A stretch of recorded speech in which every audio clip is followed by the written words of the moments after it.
Bonjour les kinesthésiques. Aujourd'hui j'ai envie de vous demander qui prend vos décisions. Vous allez me répondre, c'est moi qui décide pour moi. Je suis pas tout à fait sûre. Je vous pose la question. Est-ce que souvent vous prenez vos décisions en fonction de la pression sociale, en fonction de la pression de votre conjoint, en fonction de la pression de vos collègues de boulot, en fonction de la pression familiale, en fonction des désirs de vos enfants, de leurs préférences. Et là, vous vous dites, oh purée, mais ouais, ça m'arrive souvent de prendre des décisions pour faire plaisir, pour ne pas blesser l'autre, pour pas qu'il soit fâché. Qu'est-ce qu'il va penser si je décide de faire ça alors que lui, il aimerait que je fasse autre chose? Et voilà. Et enfin, vous vous êtes fait attraper. Si vous adoptez cette technique-là, en fait, vous ne prenez pas la décision pour vous.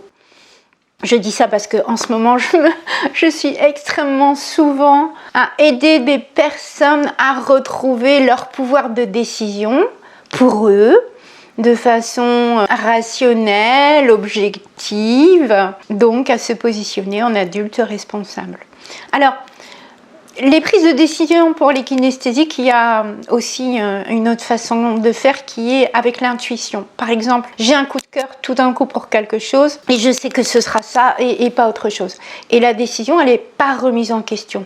Et du coup, je trouve ça super ok parce qu'en fait, c'est venu de l'intérieur et c'est venu de quelque chose qui est profond. Ça ne se discute pas dans la tête. Voilà, c'est un coup de cœur, c'est l'intuition et on se sent bien avec cette décision. C'est ça le critère, c'est je prends ma décision, mais est-ce que je me sens bien avec? Et en général, avec ce genre de décision, ça passe tout seul, c'est super.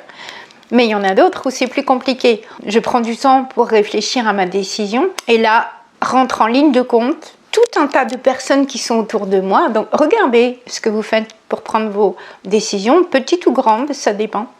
Et est-ce que je tiens compte de l'avis de papa, maman, les miens? Est-ce que je tiens compte de l'avis de mon conjoint? Imaginons que ce soit une décision pour moi. Je vous donne un exemple vraiment bateau, c'est la coupe de cheveux. Comment est-ce que je décide de ma coiffure? Est-ce que je décide de ma coiffure comme ci, comme ça, parce que mon conjoint, il aime les filles qui ont les cheveux plutôt longs, ou bien qui ne se teignent pas les cheveux, ou bien, voilà, il a des principes et du coup, je lui obéis, quoi. Ou bien, est-ce que ma coupe de cheveux, c'est parce que, je sais pas, j'ai les cheveux tout crépus et je me fais charrier au boulot à cause de ma tignasse, ou voilà. Et si je me teins pas les cheveux en vert, pourquoi? Si j'en ai envie, bien sûr. Si j'ai envie de me teindre les cheveux en vert, pourquoi je ne me les teins pas? J'ai peur de ce qu'on va dire de moi, j'ai peur de la manière dont on va me regarder, j'ai peur qu'on me juge, j'ai peur qu'on me critique, j'ai peur qu'on me rejette. Donc voilà. Et si je prends mes décisions en fonction de ces peurs-là, ça veut dire que je ne prends pas mes propres décisions. Je n'exerce pas mon libre arbitre. Si vous prenez les décisions de cette façon-là, c'est que vous n'exercez pas votre libre arbitre. En fait, vous prenez vos décisions sous une pression extérieure, quelle qu'elle soit.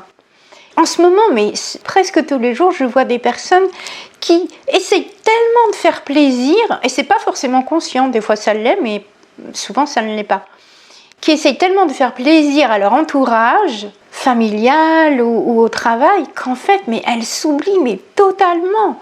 Et nous, je fais un travail de suivi, d'accompagnement avec ces personnes-là, et petit à petit, elles se rendent compte qu'elles se sont complètement oubliées dans l'affaire.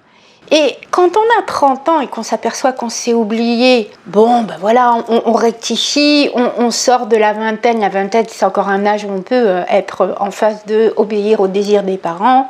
Voilà. Mais quand on s'aperçoit qu'on ne prend pas ses propres décisions, qu'on s'est oublié et qu'on a 40 ans, 50 ans, 60 ans, je vous assure que ça fait mal. Donc, il vaut mieux ouvrir les yeux avant, s'en rendre compte. Et peut-être si on ne sait pas comment faire avec ça, parce que c'est pas évident, Je dis ça, ça a l'air facile, mais en fait, ça vient de notre éducatif, de notre histoire, de notre fragilité, de notre sensibilité. Or, les kinesthésiques, vous le savez bien, cette hypersensibilité fait qu'on fait extrêmement aussi attention aux réactions de l'entourage. Enfin voilà, tout ça, ça forme une espèce de sac de nœuds dans lequel on est pris au piège. Et on ne se sent pas bien avec ça. Et ne pas se sentir bien, il suffit d'écouter à l'intérieur et puis on le sait. Est-ce que je me sens bien? Est-ce que je me sens pas bien avec ça? Et c'est intéressant d'analyser un petit peu le pourquoi je me sens pas bien avec ça. Et même, il arrive souvent que les personnes que je vois prennent une décision pour faire plaisir à l'autre, pour éviter un conflit, pour voilà, faire plaisir à la famille, et que finalement, ça ne réussisse même pas. C'est-à-dire qu'elles prennent une décision pour un objectif précis, et finalement l'objectif il n'est même pas atteint, parce que de toute façon, même avec cette décision-là, la personne en question ou l'entourage continue de les critiquer, et ça marche pas, ils arrivent à rien, et au fil du temps, plus ça va, plus on est mal, à cause de ça. Il y a tout un petit ou un gros travail à faire pour que l'on reprenne son propre pouvoir. Je décide pour moi, je m'écoute, je prends soin de moi. D'ailleurs, si vous ne prenez pas soin de vous, je ne sais pas qui le fera. Hein. On ne peut pas reprocher à notre chéri de ne pas prendre soin de nous si nous-mêmes on ne prend pas soin de nous. Ça ne tient pas debout.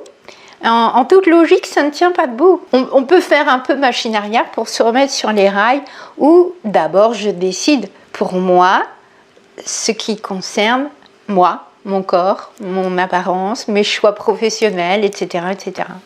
Voilà.